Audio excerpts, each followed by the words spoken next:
We want people to understand the space-time continuum so that they can understand their form relative to the time environment and move through it seamlessly.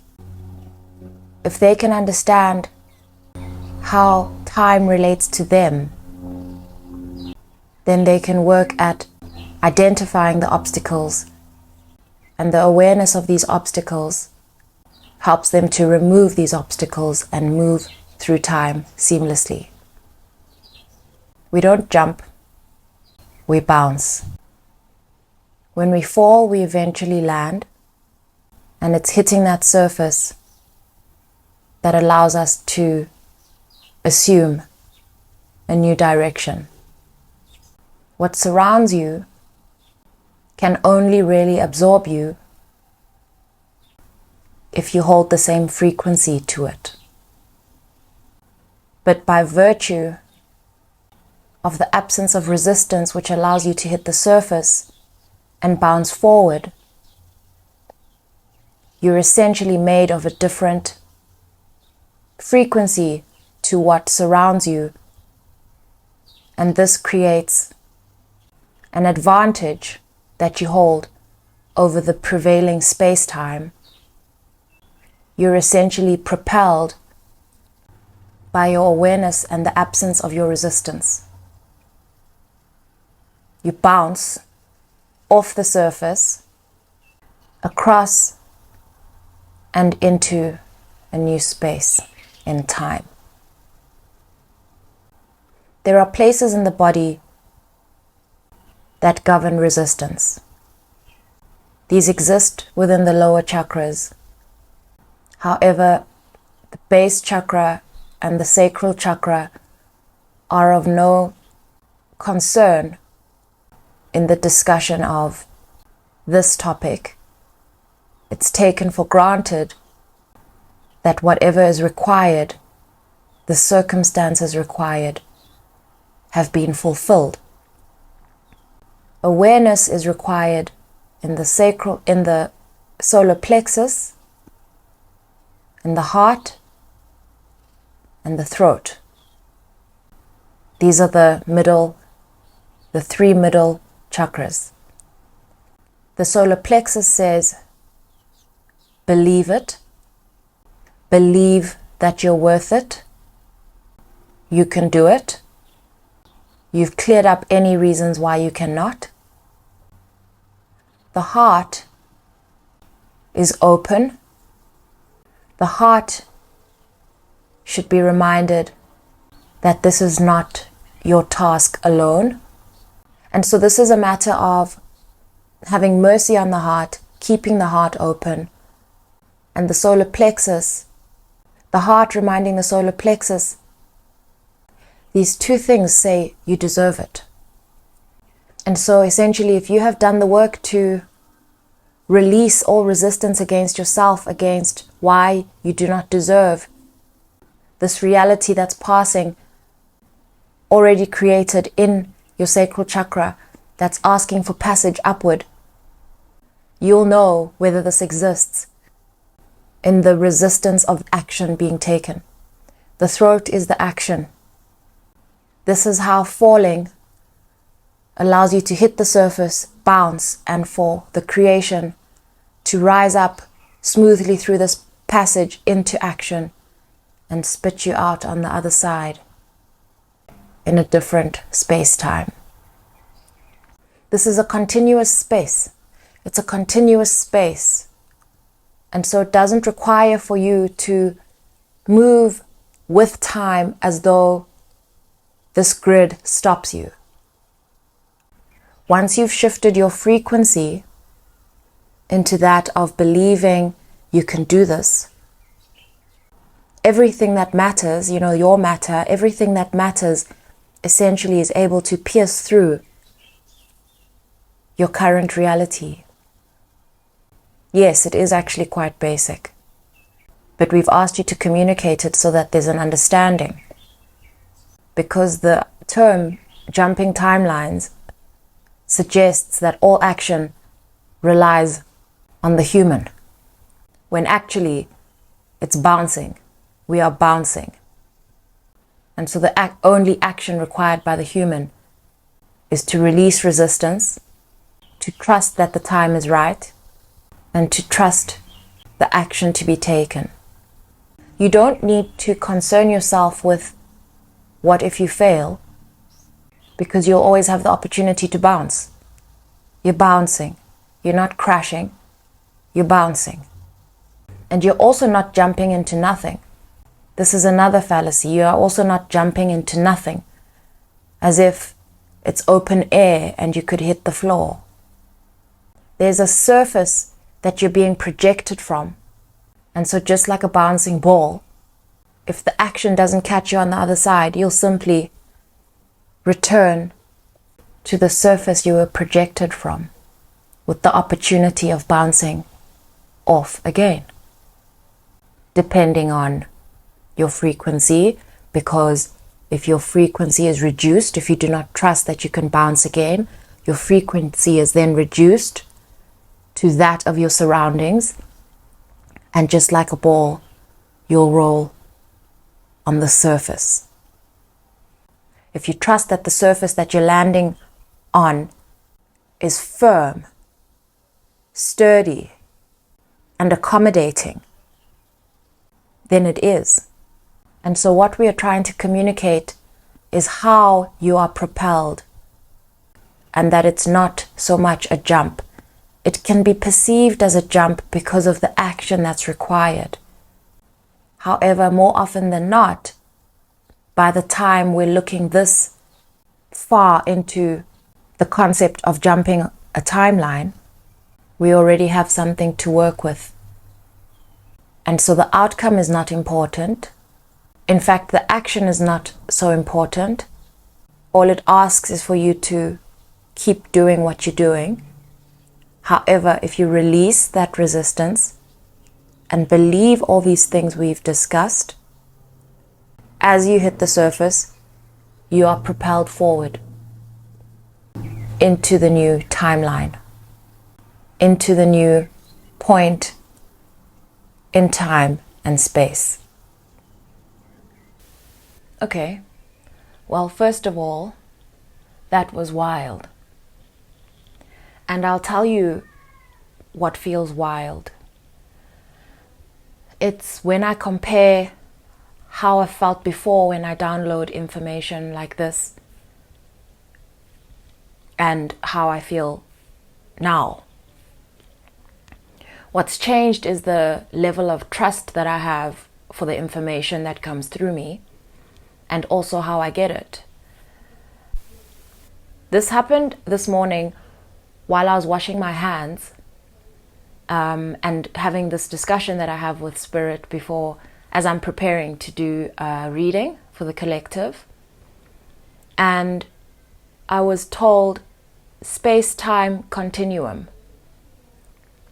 This morning I've also been reviewing my creations here on Pyramid Energy, because I've always tried to get into a rhythm.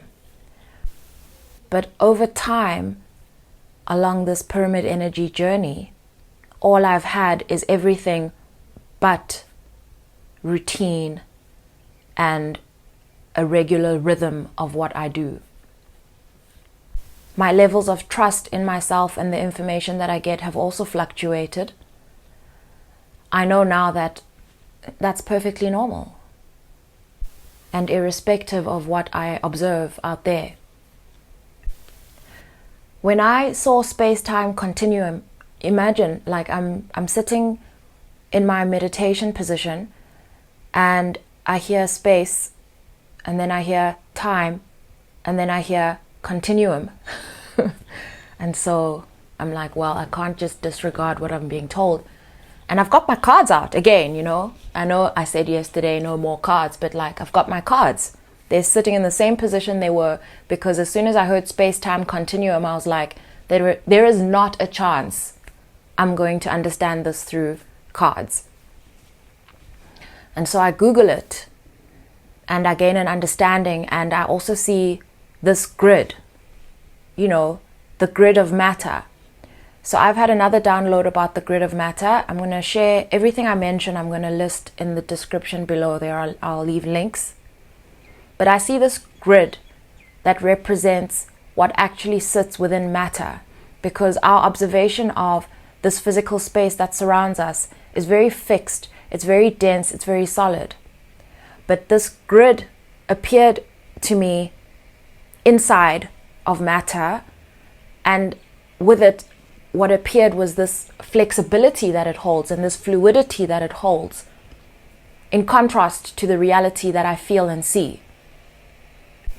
I've also downloaded another channeled message. This was much earlier last year, on jumping timelines, and they showed me various tennis courts, almost like on the color spectrum. So each tennis court, there were 7, each tennis court was represented by a color on the spectrum, and representing the quality of a timeline that a person is on, and this future vision of it. So you see it in the future, and then somehow you land in this different color tennis court in a different time. I'll leave that below as well. I didn't do it justice the way I just explained it, but I had to keep it short. And so this concept of jumping timelines seems to be of importance because it keeps coming up, and in terms of like how it relates to this physical existence that we're in. And so I believe it's important now, because while a lot of people do jump timelines, a lot of people jump timelines, I wonder to myself whether they think about it to this level. But there seems, and I feel this strongly, there seems to be a resistance against trust. And I believe it's important to then move to the point where you recognize how important this concept of trust is, because it's essentially your vehicle. 444. Trust is the vehicle. And so not as much work actually needs to be done on the craft itself. What needs to be done is the building of trust, and the chipping away, and the molding, and the inquiry on the barriers to trust so that they can be removed.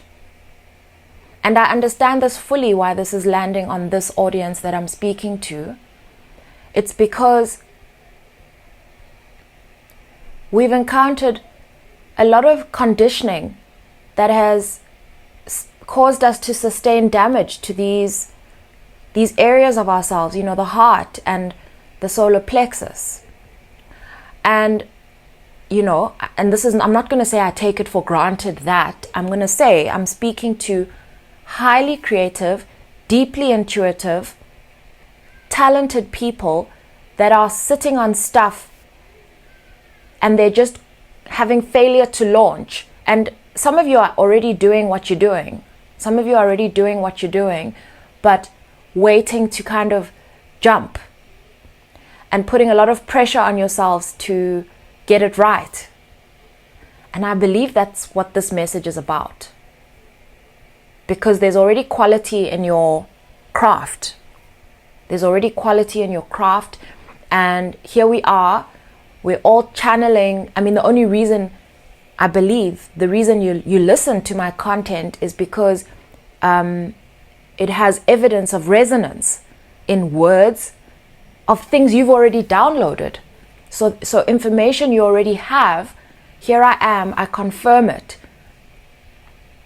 And so you already know that what you're working with has its place in the world. And you already know that you have access to this information. And so whether it's the packaging or of whatever creation it is, or advancing it, or developing it, shifting a bit, whatever it is that you're dealing with, this is how to progress to that unknown place that you know you're headed towards, without like necessarily going to your laptop and trying to improve it physically, or whatever it is that you are doing to it in a very technical matter. I said technical matter, I meant technical manner. And I think that's to emphasize that we're dealing too much with how we perceive matter. Matter being the substance that our surroundings appear to us in. And so if we can sort of see this grid and how accommodating it is, and I've left visuals as I'm speaking just so you can like see how I'm visualizing all of this, because you got to imagine it. You've got to imagine, this is not so much to for you to jump a timeline while you imagine these things happening. This is sort of to justify the logic. It's to justify the logic so that you can remove all ideas around this being a very material way of navigating the jumping of timelines. That's my understanding of what just happened today. I wanted to say what just went down.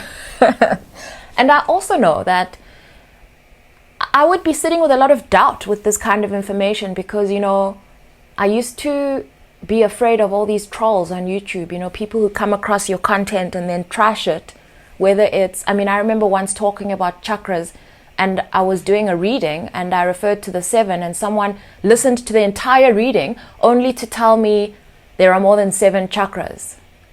And I'm like, okay, how was the information I shared? You know, like I used to be afraid of like the backlash and all of that. And I've kind of become comfortable with taking risks. And given what I said yesterday in the reading that I posted, I was already in the space of welcoming this new creative direction.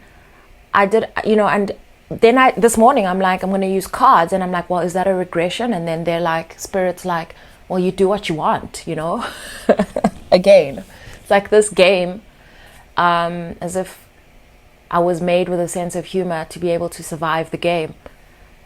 But this is where I am. I now trust all these things that I'm channeling, and I sit in conversation with Spirit before I start. I don't do it on the recording because it's a personal space where daily I'm overcoming, you know, this idea of trust and connecting and all of that. Okay, I'm human, and so my processes are not like everyone's. I don't know what everyone's are like, but in the last 2 weeks I've just been having these, you know, tete-a-tetes with Spirit before I go in, you know, before we go in. It's like a little huddle, which I really like, because then it allows me to be able to trust what's coming. And today apparently we were going to share a grade 2's version of physics. And so no, I didn't. I had to Google a few things to be able to kind of picture what we're talking about. And so I approached it the way I do most of my channeling. I get a word, sometimes I Google it, sometimes I just interpret it. And so this is a mixture of the two. But I believe this is very important information, because we are in this process. We are in this process of moving forward very quickly. And I think that one of the main messages is there's no falling.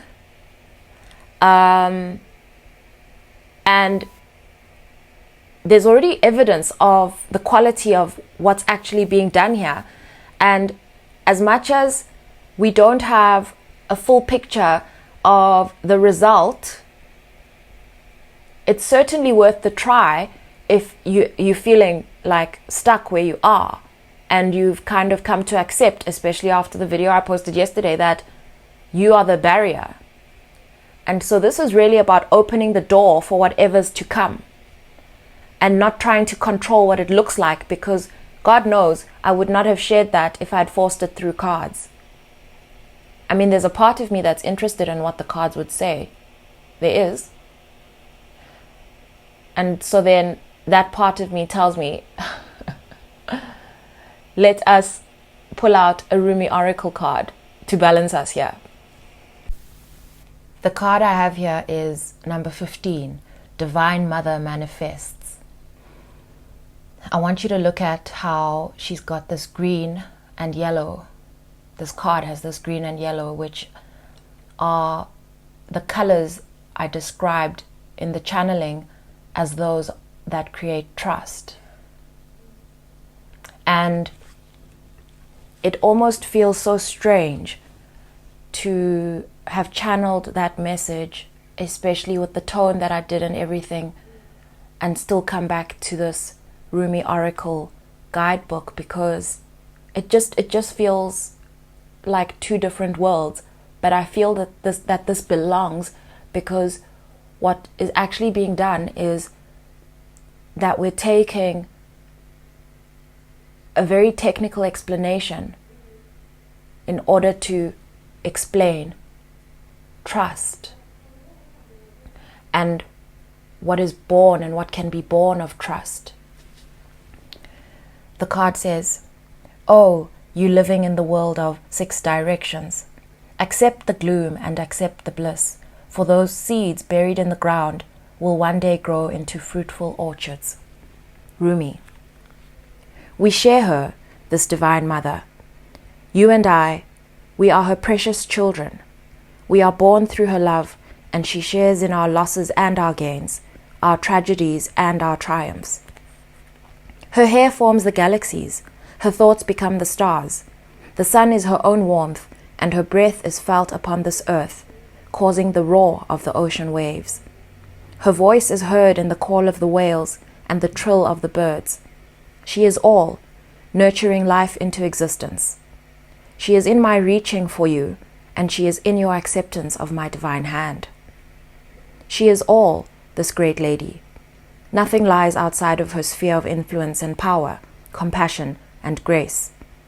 That includes you and your dreams, great and small, my angel of love. This oracle comes to you via the sacred grace and mercy of the Divine Mother, who is the great manifesting expression of divinity. All that is created, all that is made manifest, without exception, flows from her being. This is why it is safe to trust in life. Even, most especially, the inexplicable mystery and even the darkness that may give rise to fear and judgment within us. It is all part of her unfathomable workings. So we pray for light. We pray for love. We honor and live our lives with its mysteries with as much integrity as we can muster. But beyond that, it is best to participate in this life with much less certainty than the mind would have us believe necessary for inner peace. Inner peace doesn't come with understanding. It comes with trusting. Can we understand a star or a galaxy? Perhaps not. Yet we can choose to trust in its beauty and beingness, and from it derive great energy, hope, and inspiration. The ways of the Divine Mother are not to be judged by our limited standards, rather than can be witnessed, experienced, and received. What a relief to not need to understand. What a relief to simply live with trust and know that everything will work its way out. Through those wise ways of the Divine Mother, there is a gift headed to you now. Will you receive it? That gift is one of manifestation. Something you have been working towards, growing into, loving and dreaming for, perhaps for a very long time, is finally coming into fruition. Perhaps you have caught a sniff of the aromas from the divine kitchen and know the meal is nearly ready, and it smells delicious. Or perhaps you have already been a curious and naughty angel.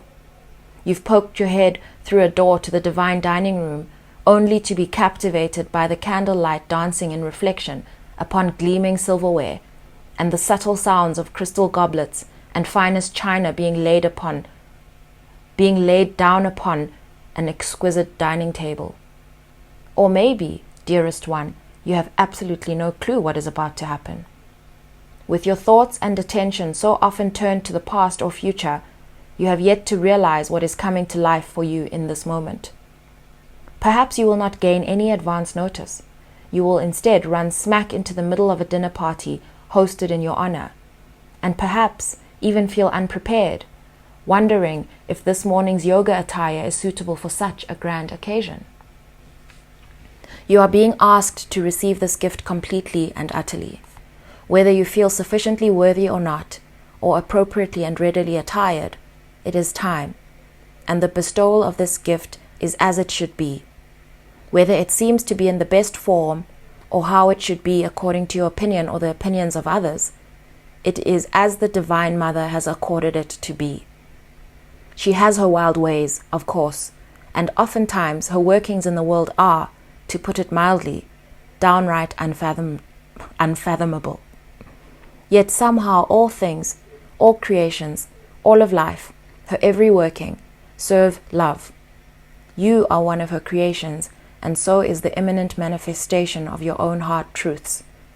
Live it. Love it. Receive it completely.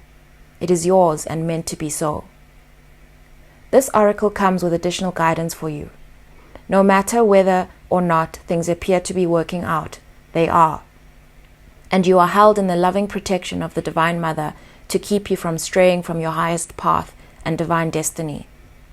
There is work here for you to do upon this earth in your own unique way. It is the work of the Divine Mother, the work of love. So then, allow her to care for you, even if you wonder what the heavenly minx is up to at times. So it